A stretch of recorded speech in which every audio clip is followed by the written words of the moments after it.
So thank you everyone for being here this morning. We want to make sure that we are talking to the public and everyone sees both the challenges we're going to have in front of us and some of the things we're doing right now that we know we need to do to meet those challenges. We are going to be continuing to literally rebuild Seattle in the coming years. And the viaduct comes down in January, which will be an amazing thing. I think when we see Seattle reconnected to Puget Sound, there is going to be a collective gasp at how wonderful that is in Seattle. We're going to expand the convention center. We're going to start the work on Key. But with all of these projects coming online at one time, there's also going to be extraordinary challenges in the city of Seattle. And not just during the period of time that we have the viaduct coming down. I said before I became mayor, and I want to remind people that when this all comes, our traffic is going to get it even worse than it is today, and it will not be the mayor's fault. But the truth is, we know it's coming, so we're doing everything we can to prepare as a city, but the city can't do it alone. We know we have to be ready, and we're trying to make sure that we're working with our partners getting ready.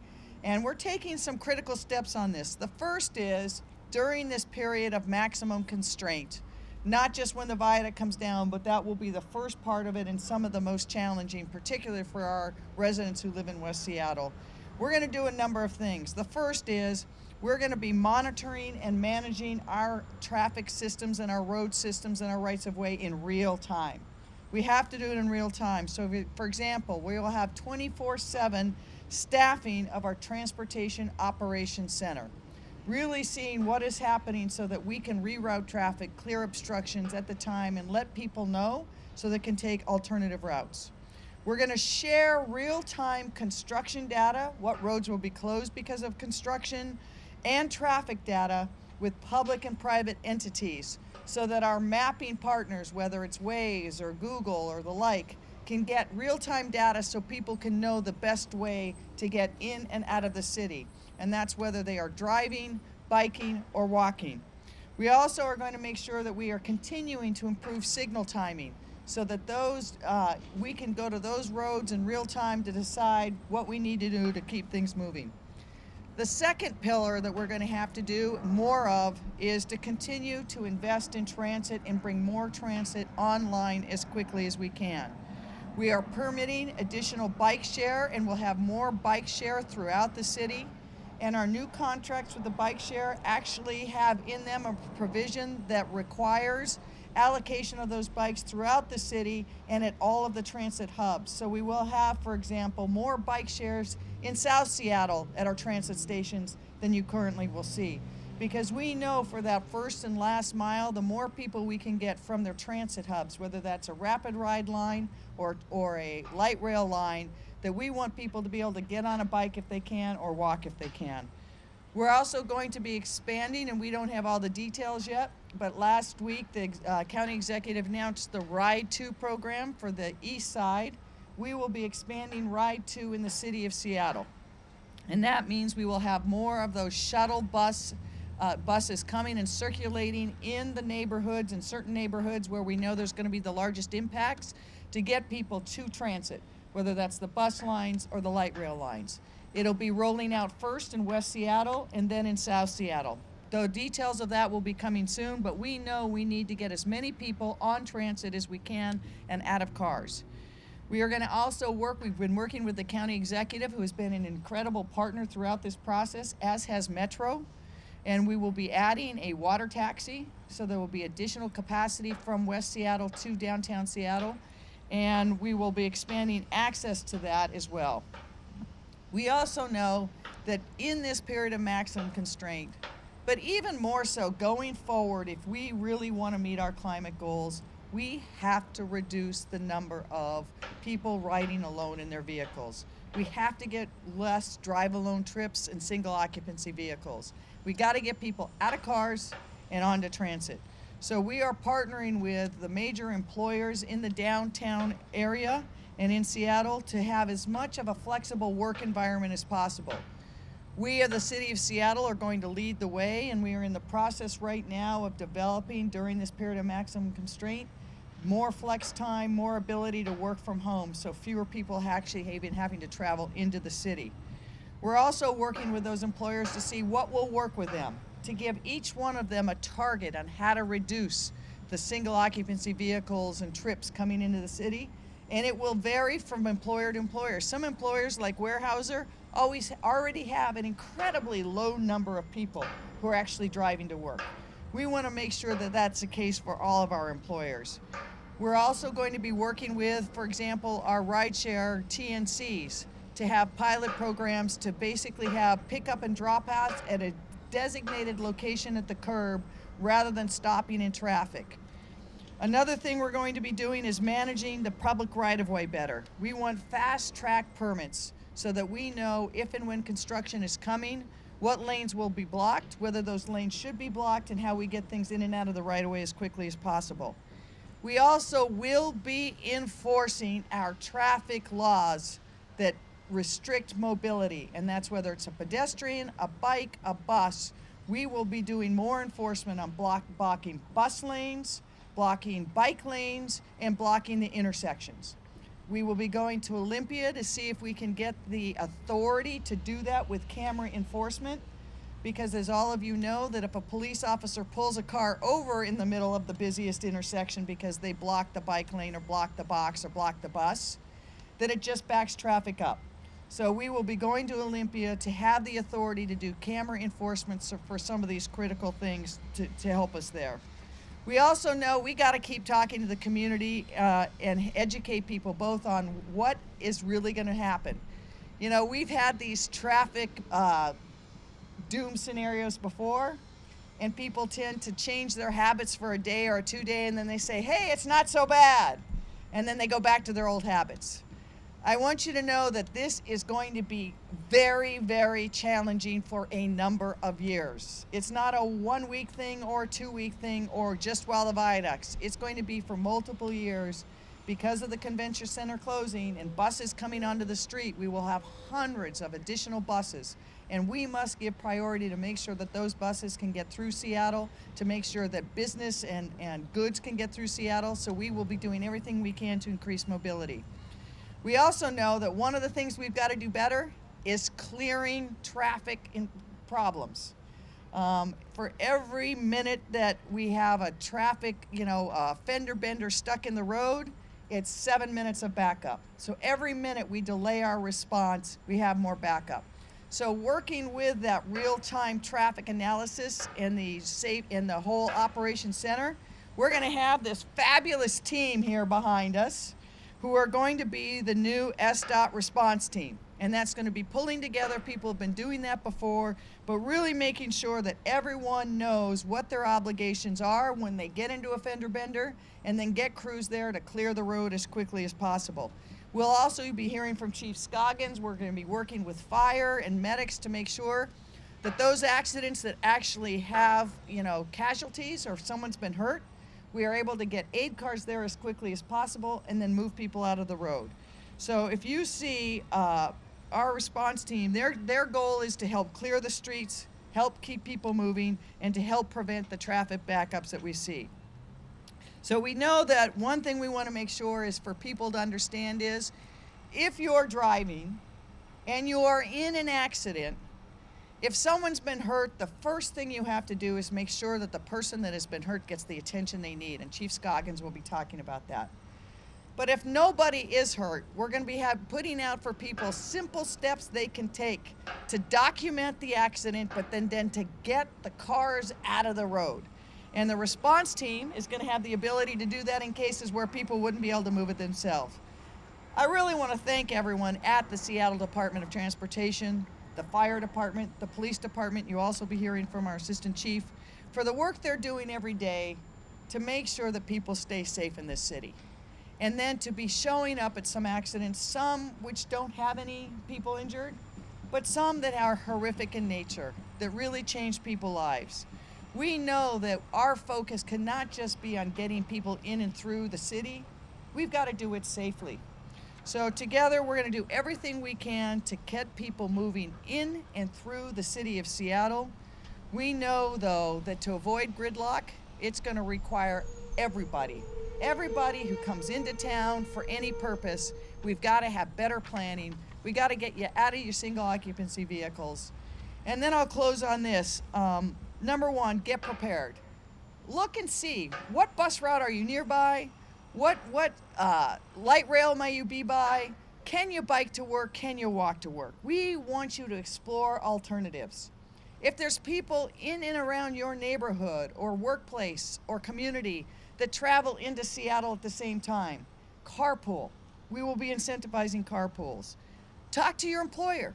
Is there ability for you to work in non-peak hours so we don't have people coming into town at the same time? And that's if you drive or if you take the bus, because as we know, our buses are getting more full, and we're working with Metro to add service. We will be adding significant service to all our busiest lanes.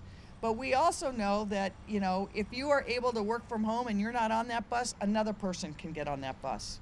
If you're an employer, continue to work with us. I want to thank our major employers. They have rolled up their sleeves. They're working with us together. We have consolidated meetings with everybody at the table thinking about how do we make sure that people can get through Seattle. The last thing I want to say is Seattle will remain open for business. Our downtown core is a vital place for people to work, to shop, to eat. We want to make sure that people can continue to get in and enjoy all the really wonderful things that are the city of Seattle. So thank you for being here. You're going to get a demonstration a little bit, and now I'm going to turn it over to you, Mr. Maxey, who's from the Seattle Department of Transportation.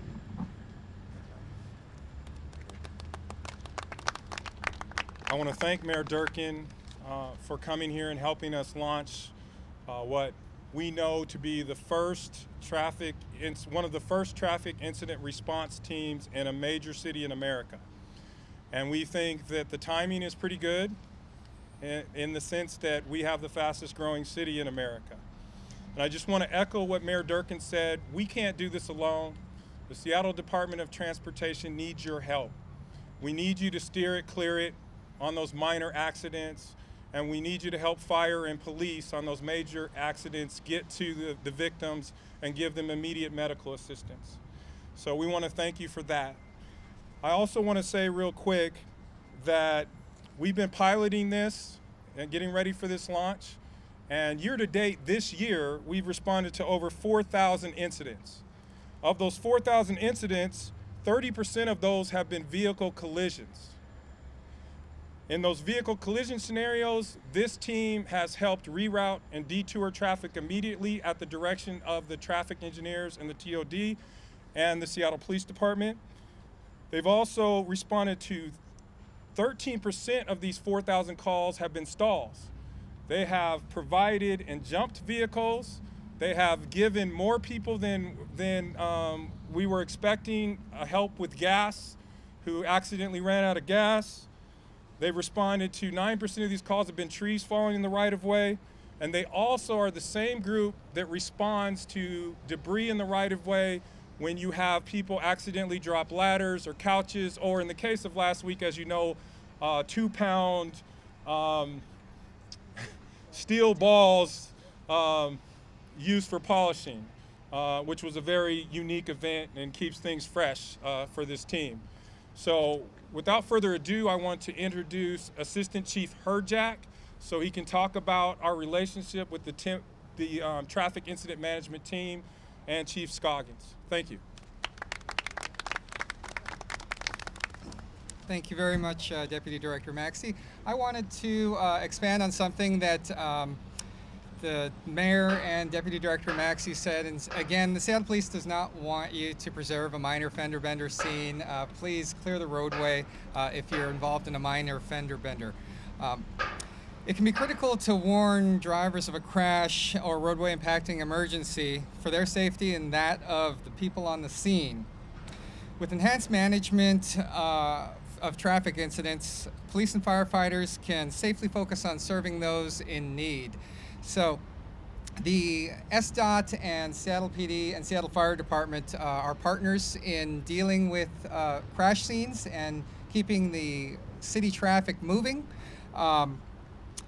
The SDOT response team and these new trucks will enable us to focus on what the police and firefighters do best, and that's taking care of the emergency while the SDOT response teams can deal with the traffic. In the past, police officers have had to direct traffic around our crash scenes when we've responded. In some bad locations, that can take a couple extra officers to maintain the scene.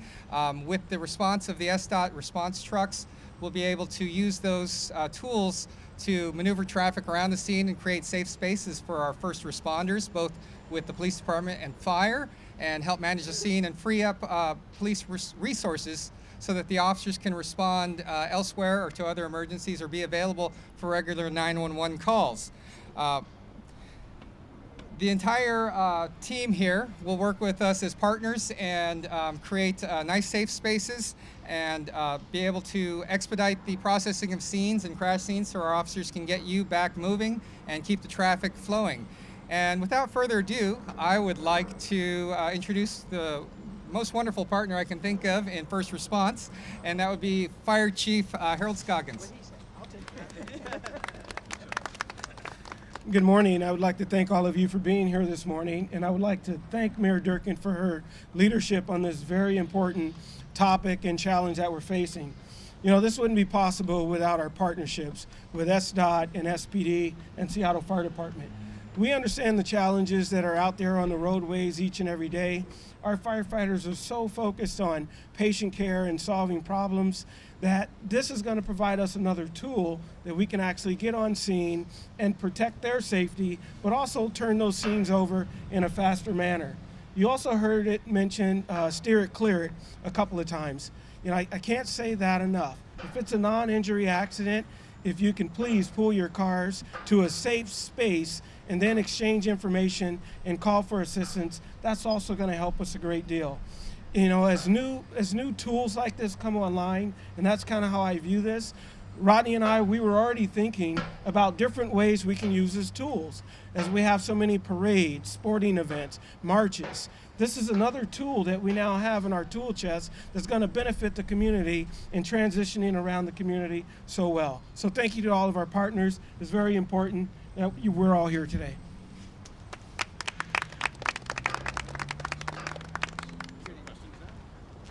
Yeah, and maybe if you have any questions for me or anyone from fire, police, or SDOT, we'd be happy to take them. I want to emphasize another thing that you've seen here that you will see, I hope the community takes from us. We are working on this together. There will not be silos. We know the issues that are coming, so it's not just the city that's working together. We're working with employers, we're working with Metro, we're working with King County. We all know this is going to be a challenge that we will have to have all hands on deck. And I think that this is really what the community will see more of, is this kind of, resources working together. So any questions? Yeah, so the police traffic squad, last time I checked, was about 52 officers, and they're obviously overextended. And waiting to Olympia could take months or years to increase counter enforcement. So are you budgeting for a boost in the traffic squad to enforce more? We've talked about how we not just whether we boost or reallocate resources, and Chief Best is working with the Assistant Chief and others to see during the period of maximum constraint, having this real-time observation of all of our rights of way, we'll know pretty quick from the data on where we need more traffic enforcement. So whether we need more officers or not, we haven't been able to do that. I'm a little more optimistic that than it will take years. I think that Olympia understands that it is in everyone's best interest to increase mobility through the city of Seattle. For example, the Port of Seattle, the cherries from Eastern Washington, the apples from Eastern Washington, all the goods and manufacturing that are done in other parts of the state, they rely on good transit through Seattle. All the people who commute into Seattle for their jobs from the east side, from Snohomish County, from Pierce County, everybody has the same goals. So I think that I'm more optimistic that people will see that this is something that is targeted, good for the public. So in the short term, it's just better data that people... No, I think we're also analyzing who needs to be where when. And so do we need more people? Do we need to readjust shifts? Do we need to readjust strategies? So before we can say we need more, we need to determine whether we can do smarter things with the resources we have. Could you talk about whether or not we can finally put to bed the city policy of property over traffic that we found through the fish truck era, that we were afraid to move things because we were worried about damaging something, and the public be damned. Are we going to get a reversal of that now and get these things out of the way? I mean, are you promising to get things out of the way? It sounds like it, but how are we going to back that up? Yes, I mean, I don't know that that was the policy before, but I can tell you what the policy now is. If nobody's hurt, we're getting things out of the street. And that's going to be the number one priority. If people are hurt, the number one priority is obviously rendering care and getting people safe. We also have to be, some accidents like we had recently on the viaduct, the accident itself wasn't that bad, but because it had compromised the guide rails on the viaduct, it rendered it unsafe. So we have to assess safety, not just for the people in the vehicles, but what has it done for the roadway itself. So safety is always going to come first, but then getting things cleared. And that's, again, is clear it, steer it. If you've been in a fender bender, nobody's hurt, don't stop and open your doors in the middle of the road. Pull over to the side where it's safe, exchange the information. If perhaps one of you has a cell phone, you can take the pictures. And if nobody's hurt, you can probably be on your way and file a report later. How much does this new program cost, and how many new employees are there, and also where did this money come from? We looked within the resources we had, looking ahead, knowing what was going to be coming. This team has been a while in the planning, but we're able finally to pull together. I don't have the exact numbers on what's allocated, but it's in the existing budget, in the budget that we proposed. There will not be new resources for this. We knew this was going to be a priority for the city of Seattle to have this kind of response team. And frankly, given how quickly our city has been growing, we're one of the first major cities to have it, but we're glad we finally do have it. And maybe this is a question for SDOT, but have there been any incidents in the past where having this response team you think would have sped up the response and prevented some traffic backups? Can you think of anything? I think, of course, there are other incidents in the past, in our past history, where having this team would have helped a great deal. But I think that the real effect of this team is the partnership that Mayor Durkan talked about with fire, police, SDOT, and the State Patrol. We want to make sure that you guys understand that the Washington State Patrol and SDOT helped us train this team. And so this has not only been a city effort, but a regional effort. And all of us working together is going to cause us to have better outcomes. But again, we can't do it alone. We need the public's help. And for those that WashDOT is the Washington State Department of Transportation. Could Mr. Maxey go into a little more detail about how this is an increase or an improvement over past firepower for incident response? You said that they've already handled 4,000 incidents this year. Discuss a little bit of detail about the increase and the new tools that you didn't have a month ago. Well, like I would say is that we've been piloting this for a while, but we used existing budget, like Mayor Durkan said. We basically repurposed positions and de-emphasized other parts of our portfolio to account for these positions, and that's how we formed this team. There was some expenses for the lights and sirens on the vehicles, but for the most part, this was entirely within our budget. In terms of the differences, originally, I would encourage you to read the traffic incident management protocols that are written by the National Incident Safety, and that it's really in the way that you prioritize things. I think Mayor Durkan said life safety first, and then we don't sit and hold up traffic and take the chance that we might have secondary collisions that could harm people by valuing inanimate property over life safety. Hey, the color pink is a new thing in Seattle. Tell me how you arrived at that and what that means at street level for traffic. So ironically, the color pink is the national color of incident response in the MUTCD.